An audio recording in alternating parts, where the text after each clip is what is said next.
खबरें जो आपको सीधे जोड़ती हैं हमसे, जिनका आपकी जिंदगी पर होता है सीधा असर।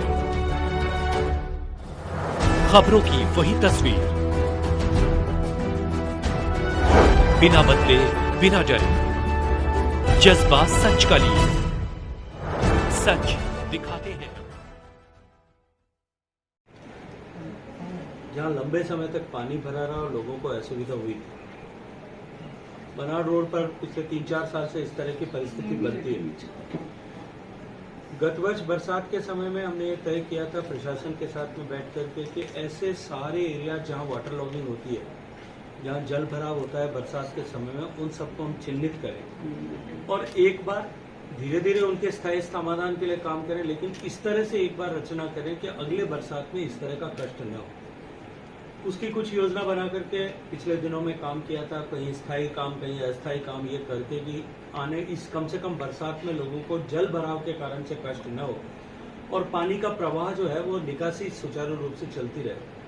आज अधिकारियों के साथ में बैठ करके उन सारे कामों की जो हमने चिन्हित किए थे, उन सब की एक बार फिर बरसात से पहले हम सब ने समीक्षा की है, सारे विषयों पर चर्चा की है।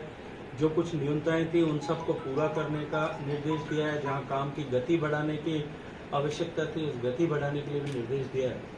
मुझे लगता है कि अब की बार जिस तरह का प्रयास हमने किया है, मुझे पूरा भरोसा है कि इस बार जो है कम से कम जिस तरह से पानी भरने के कारण से भयावह स्थिति पिछले वर्षों में बनती थी, इस बार कम से कम उस तरह की स्थिति नहीं बनेगी और हम लोगों को कुछ राहत प्रदान कर सकेंगे।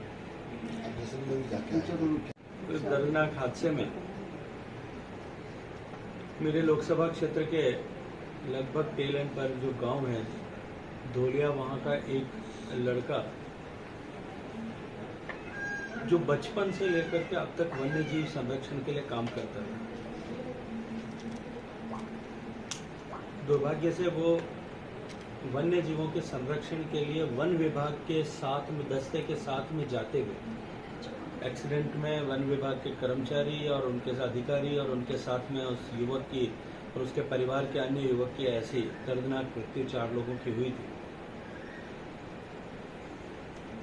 वो पेमानी जी ने अपने इस छोटे से जीवन में लगभग 30 साल के कालखंड में न केवल हिरणों के संरक्षण के लिए काम किया, सैकड़ों अवैध शिकार की गतिविधियों को रोकने और उनको खिलाफ कार्रवाई को सुनिश्चित करने के लिए काम किया।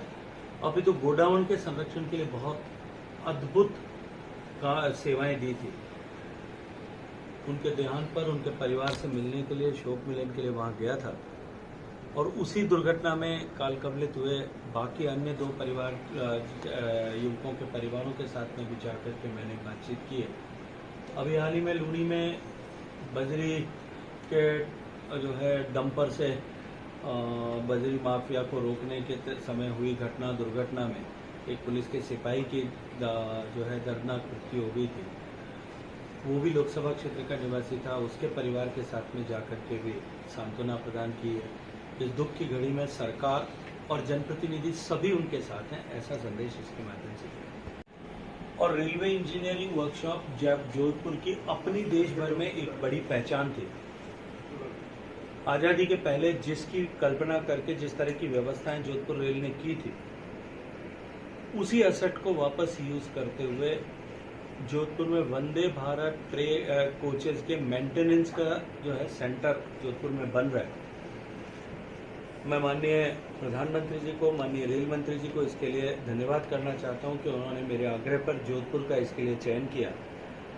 इससे एक तरफ जोधपुर में ये जो इंफ्रास्ट्रक्चर हमारा आइडियल पड़ा था, इसका उपयोग हो सकेगा और दूसरी तरफ जोधपुर में इसके चलते हुए नई संभावनाओं के द्वार खुलेंगे, क्योंकि आने वाले समय में धीरे धीरे सभी न्यू जनरेशन कोचेस सभी जगह पे आ जाएंगे।